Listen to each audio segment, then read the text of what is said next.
नमस्कार, सुमन्स किचनमध्ये आपलं स्वागत आहे। आज आपण आंबट गोड चवीची चिंचगोळी कशी बनवायची ते पाहणार आहोत।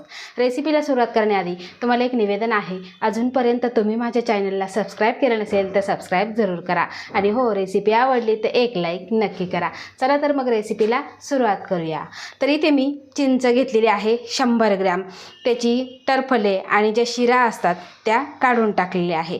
त्यानंतर इथे 80 ग्रॅम मी ओली खजूर घेतलेली आहे, यातल्या बिया काढून टाकलेल्या आणि त्यानंतर वजन करून घेतलेलं आहे। आता हे आपल्याला भिजत घालायचे आहे, मोठ्या बाउलमध्ये आपल्याला भिजत घालायचं आहे।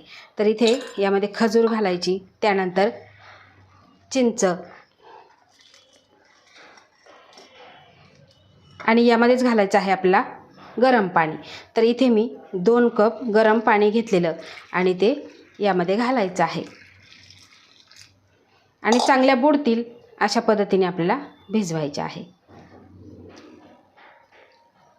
आता यावरती आपल्याला झाकण ठेवायचं आणि अर्धा तास या भिजवून घ्यायचे आहे।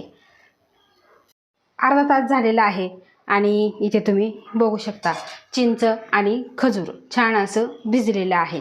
लगेचच आपल्याला काय करायचं, मिक्सरचं भांडं घ्यायचं आणि त्या भांड्यामध्ये सगळं हे मिश्रण घालून घ्यायचं आहे आणि मिक्सरला आपल्याला एकदम बारीक असं दळून घ्यायचं आहे। बारीक दळलेलं मिश्रण लगेच आपल्याला गाळणीवरती घालायचं आहे आणि घातल्यानंतर आपल्याला एकदम छान असं हे गाळून घ्यायचं आहे।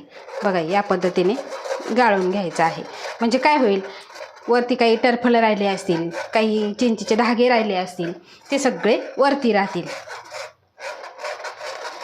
इथे बघा, या पद्धतीने आपल्याला असं गाळून घ्यायचं आहे। तर इथे आपण चिंच आणि खजूर सगळं गाळून घेतलेलं आहे आणि इथे बघा चौथा राहिलेला आहे, हा चौथा आपल्याला टाकून द्यायचा आहे। एकदम स्मूथ असं हे मिश्रण आपलं तयार झालेलं आहे।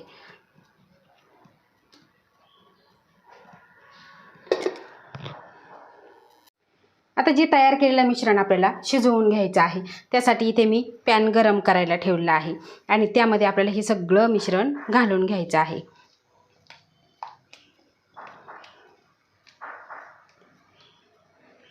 आता गॅसची फ्लेम आपल्याला लो करायची आणि त्यानंतर आपल्याला यामध्ये घालायचं आहे गूळ। तर इथे मी 100 ग्रॅम चिंच घेतलेली, तर 100 ग्रॅमच आपल्याला गूळ घालायचं आहे आणि हे मिश्रण आपल्याला सतत हलवत 15 मिनिटे घट्ट होईपर्यंत आटवून घ्यायचं आहे, म्हणजे यातलं जे पाणी आहे ते आटून जाईल, गुळाला पाणी सुटतं ते सुद्धा आटून जाईल आणि मिश्रण छान असं आपलं तयार होईल।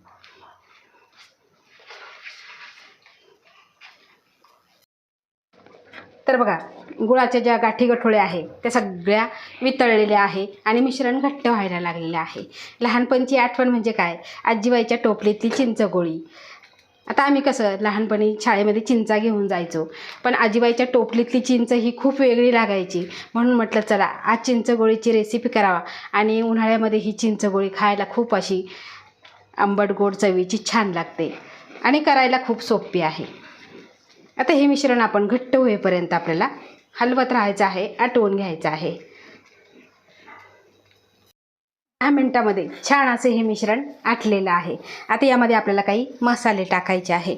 तर इथे मी छोटा 1 चमचा चाट मसाला, छोटा 1 चमचा मिरची पावडर, छोटा 1 चमचा भाजलेली जिऱ्याची पावडर, त्यानंतर चवीपुरतं मीठ आणि 1 चमचा आपल्याला साजूक तूप घालायचं आहे। आता हे सगळं आपल्याला मिक्स करून घ्यायचं आणि जोपर्यंत पॅन सोडत नाही तोपर्यंत आपल्याला हे मिक्स करत राहायचं आहे, घट्ट करून घ्यायचं आहे। छान अशी आंबट गोड चवीला अप्रतिम लागणारी ही चिंचगोळी तयार होते।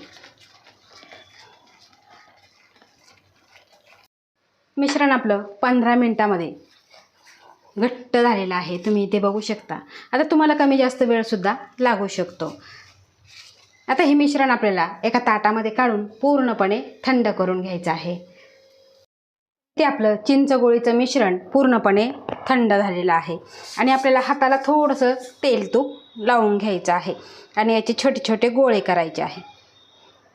अगदी छोटे छोटे गोळे घ्यायचे आणि पेढ्याप्रमाणे गोल गोल करून घ्यायचे आहे.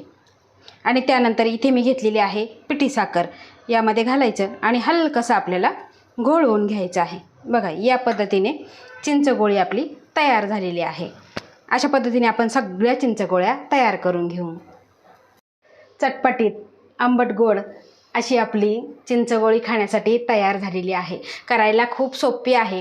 फक्त 3 साहित्यामध्ये तयार होते. तुम्ही 2 साहित्यसुद्धा वापरू शकता, चिंच आणि गूळसुद्धा वापरू शकता. पण शरीराला थंडावा भेटावा म्हणून मी यामध्ये ओली खजूर वापरलेली आहे. तर तुम्हीसुद्धा ह्या उन्हाळ्यामध्ये अशी चटपटीत चिंचगोळी तयार करून बघा, चवीला अप्रतिम लागते. तर तुम्हाला माझी ही चिंचगोळीची रेसिपी कशी वाटली ते मला कमेंट करून नक्की सांगा. आवडल्यास लाईक करा, शेअर करा, सबस्क्राईब करा आणि बाजूचं बेल आयकॉन बटन प्रेस करा. धन्यवाद.